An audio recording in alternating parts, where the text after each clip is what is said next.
आज इस वीडियो में हम डिस्कस करेंगे अपनी कंप्लीट परचेज मॉड्यूल। कैसे हम परचेज मॉड्यूल को यूज करेंगे, इसके अंदर क्या क्या ऑप्शंस हैं और कैसे हम हर ऑप्शन को यूज कर सकते हैं।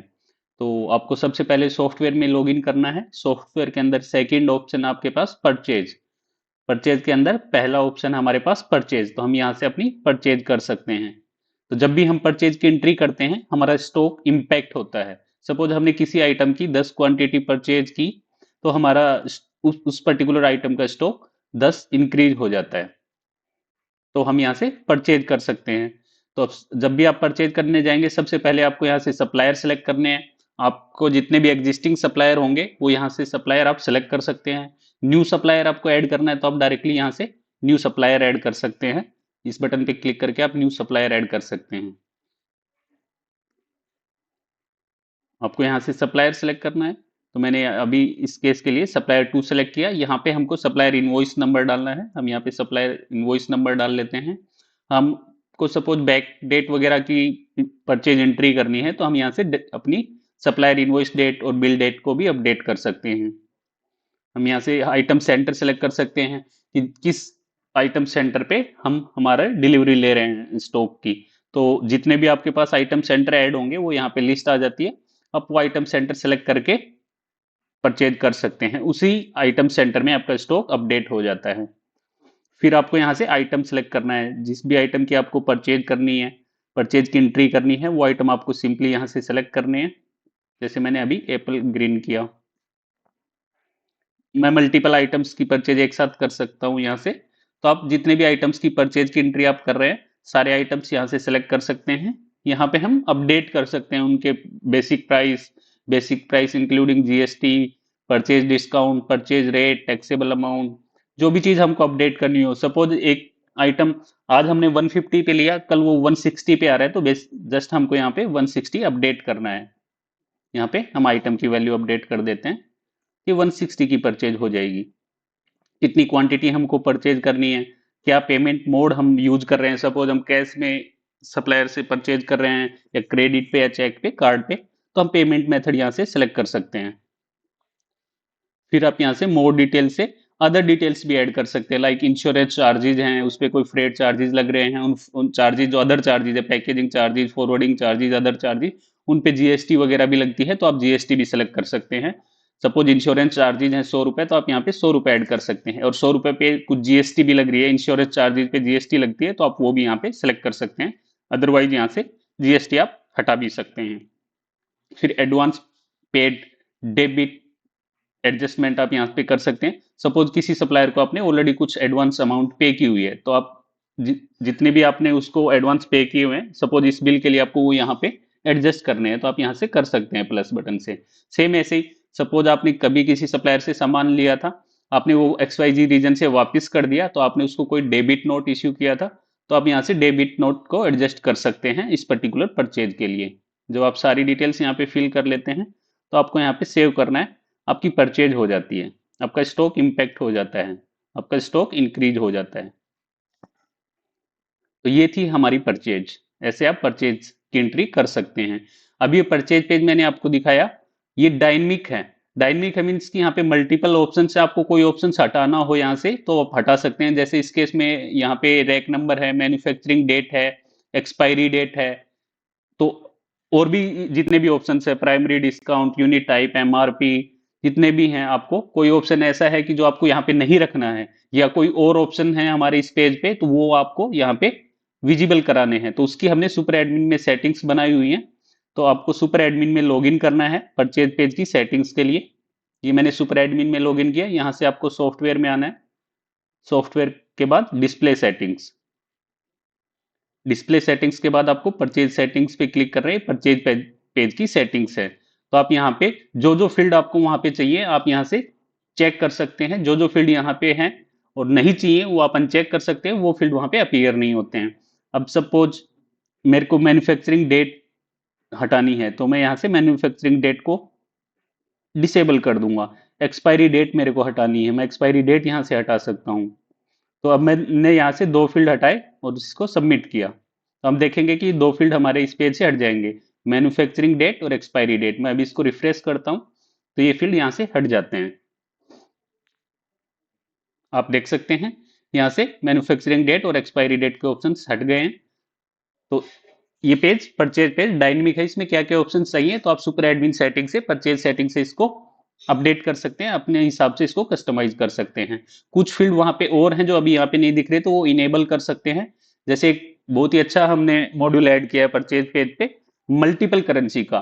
सपोज आपका इंडिया में बिजनेस है और आप परचेज करते हैं किसी दूसरे कंट्री से और वो आपको बिलिंग करते हैं अलग करेंसी में, तो आप वो भी मैनेज कर सकते हैं।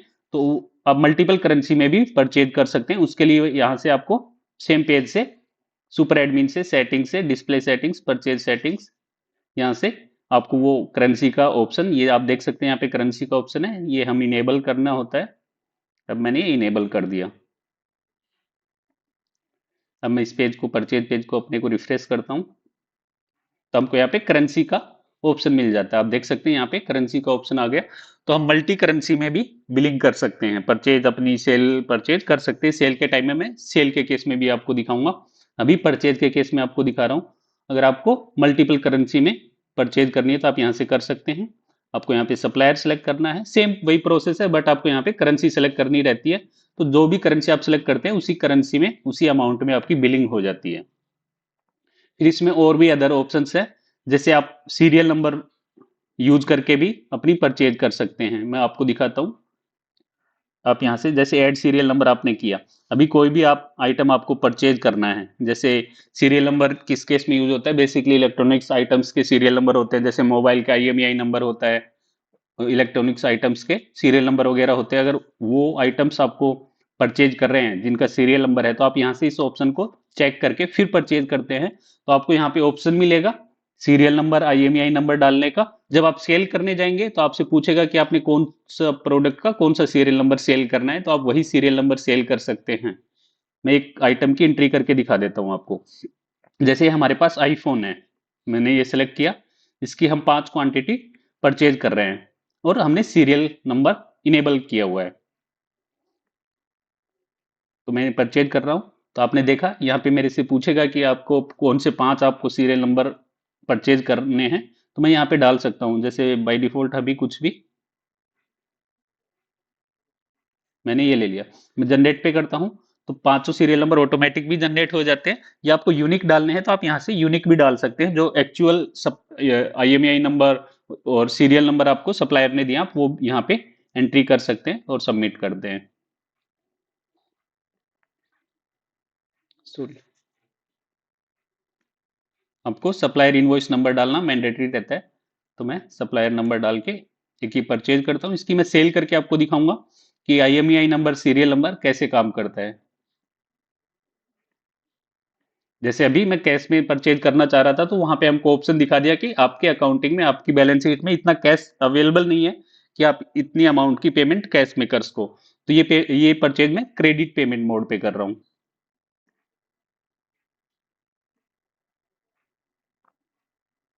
ये हमारी परचेज हो गई है। आईफोन की 5 क्वांटिटी हमने 5 डिफरेंट सीरियल नंबर से कर ली है। अब सपोज इसी आइटम को मेरे को कभी सेल करना है, तो मैं डायरेक्टली सेल पे जाना है मुझे। सेल करने जाएंगे तो हमको सेम आइटम सेलेक्ट करना है।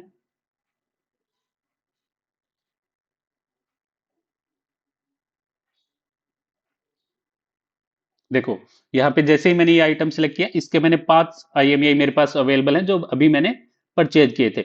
अभी सपोज मेरे को ये आइटम, ये वाला सीरियल नंबर मैं सेल कर रहा हूँ कस्टमर को, तो ये सेलेक्ट कर सकता हूँ।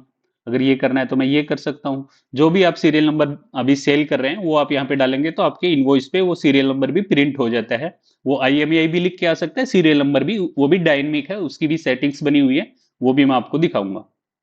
तो इस तरह से अब हम इसको सबमिट करके सेल करते हैं, तो ये पर्टिकुलर IMEI के आइटम की आपको सेल हो जाती है। तो ये था हमारा पहला ऑप्शन परचेज में, ऐसे आप परचेज कर सकते हैं। कंप्लीट पेज आपने देखा होगा, डायनेमिक है, कैसे हम हर ऑप्शंस को यूज कर सकते हैं, क्या क्या मेन यूज, क्या क्या ऑप्शंस यहाँ पे आपको विजिबल रखने हैं, तो उसकी सुपर एडमिन से आप सेटिंग्स कर सकते हैं। कैसे पेमेंट मोड अपने सेलेक्ट कर सकते हैं परचेज के टाइम। अदर चार्जेस वगैरह की एंट्री आपको करनी है तो आप वो कर सकते हैं। एडवांस पेमेंट यहाँ पे एडजस्ट कर सकते हैं। डेबिट नोट आपने को इश्यू किया है तो वो एडजस्ट कर सकते हैं। तो जैसे ही आप परचेज करते हैं आपका स्टॉक इंपैक्ट होता है, तो आपका स्टॉक इंक्रीज हो जाता है। अब नेक्स्ट ऑप्शन है हमारा परचेज ऑर्डर। परचेज ऑर्डर क्या होता है? सपोज हमको आज किसी भी स्टॉक की रिक्वायरमेंट है, हमारा कुछ स्टॉक आउट ऑफ स्टॉक होने वाला है, तो हमने पहले ही सप्लायर को कोई ऑर्डर दे दिया अपने स्टॉक का, इतनी क्वांटिटी, इतनी ये है, ये प्राइस रहेंगे, तो आप सप्लायर को यहाँ से अपना परचेज ऑर्डर लगा सकते हैं। सेम आपको परचेज पेज की तरह यहाँ से अपना सप्लायर सेलेक्ट करना है, आपको पीओ डेट सेलेक्ट करनी है, एक्सपेक्टेड डिलीवरी डेट है अगर कुछ तो वो आप सेलेक्ट कर सकते हैं, मोड ऑफ डिस्पैच आप यहाँ पे सेलेक्ट कर सकते हैं। सेम यहाँ पे भी कुछ ऑप्शंस आपको दिख रहे हैं, कुछ नहीं दिख रहे हैं, तो इसकी भी सेटिंग्स बनी हुई है सुपर एडमिन में। आप यहाँ से सुपर एडमिन में लॉगिन करके आपको यहाँ पे सॉफ्टवेयर सेटिंग्स, डिस्प्ले सेटिंग्स और यहाँ से परचेज ऑर्डर पेज, ये परचेज ऑर्डर सेटिंग्स है। तो यहाँ पे आपको क्या क्या विजिबल रखना है आप यहाँ से कर सकते हैं। कोई भी फील्ड आपको वहाँ पे एक्स्ट्रा लगे तो आप यहाँ से अनचेक करके सेव करते हैं, तो वो फील्ड आपका यहाँ से हट जाता है। तो ये पेज भी डायनेमिक है। अब सपोज मेरे को कोई भी आइटम परचेज करना है,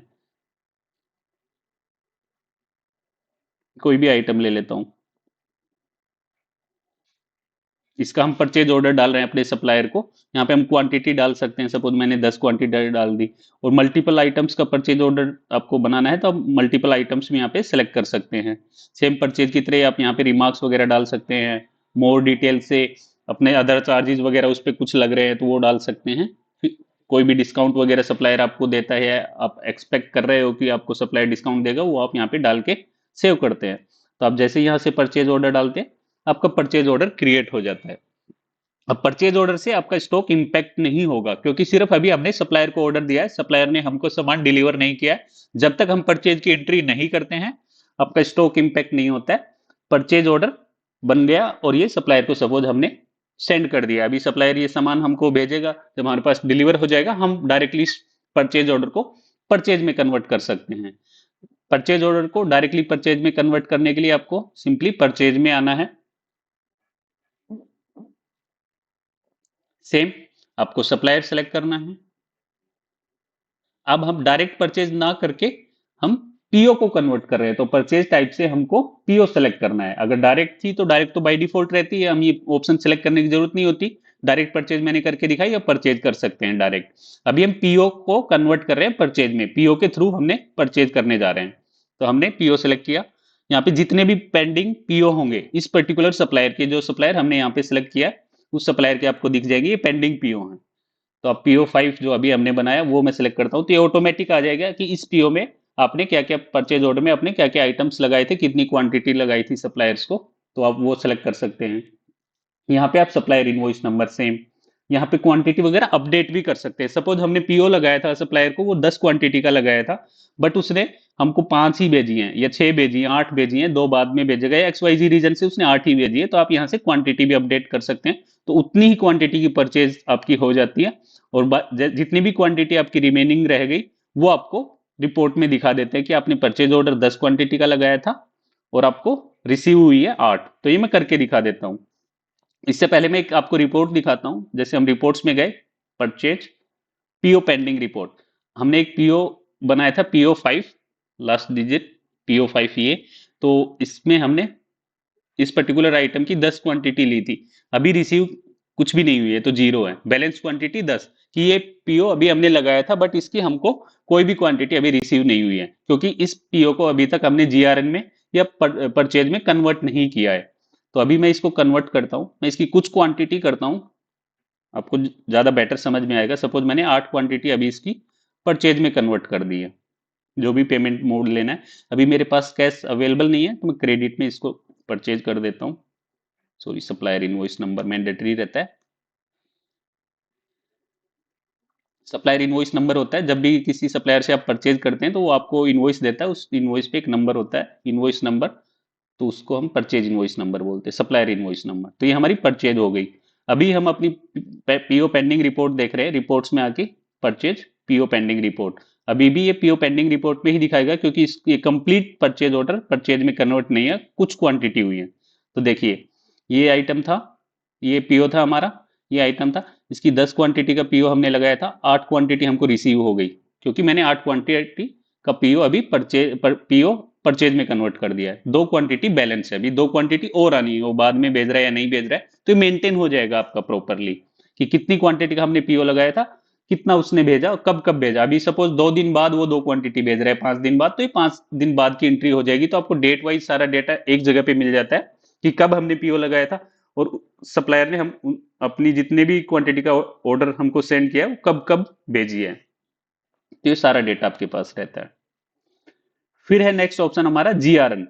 ये भी एक परचेज ऑर्डर की तरह ही होता है। सपोज आपने पीओ लगाया किसी सप्लायर को, परचेज ऑर्डर डाला सप्लायर को, सप्लायर ने सामान भेज दिया, आपको एक एडिशनल स्टेप ऐड करना है परचेज ऑर्डर और परचेज के बीच में। सपोज आपके ऐसा बिजनेस रिक्वायरमेंट है कि गेट पे आप उसको वेरीफाई कराते हैं कि कितनी क्वांटिटी आई। सपोज आपने 10 क्वांटिटी का ऑर्डर लगाया था, 8 आई, तो वो आपको गेट कीपर चेक करता है गेट पे। उसके बाद आप परचेज की एंट्री कराते हैं अपनी अकाउंट्स टीम से। तो एक स्टेप और ऐड हो जाता है। ये परचेज ऑर्डर की तरह ही होता है। इससे भी आपका स्टॉक इंपैक्ट नहीं होता है। स्टॉक आपका बढ़ता है हमेशा जब आप परचेज करते हैं। परचेज की एंट्री जैसी होती है आपका स्टॉक बढ़ जाता है। परचेज ऑर्डर और जीआरएन ऑर्डर से आपका परचेज, आपका स्टॉक इंपैक्ट नहीं होता है।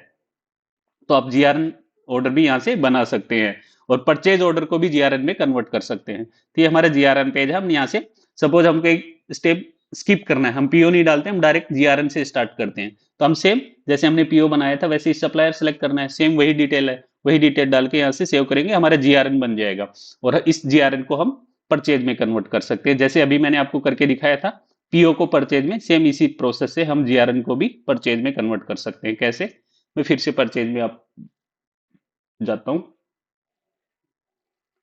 हम परचेज पेज पे आ गए। आपको सेम यहाँ से सप्लायर सेलेक्ट करना है। जैसे आप यहाँ से सप्लायर सेलेक्ट करेंगे तो डायरेक्ट परचेज होती है, एक पीओ के थ्रू होती है, एक जीआरएन। आप जीआरएन सेलेक्ट करेंगे तो इस पर्टिकुलर सप्लायर के जितने भी जीआरएन होंगे या जीआरएन नंबर के सामने में आपको आ जाएंगे। आप मल्टीपल जीआरएन को भी परचेज में कन्वर्ट कर सकते हो।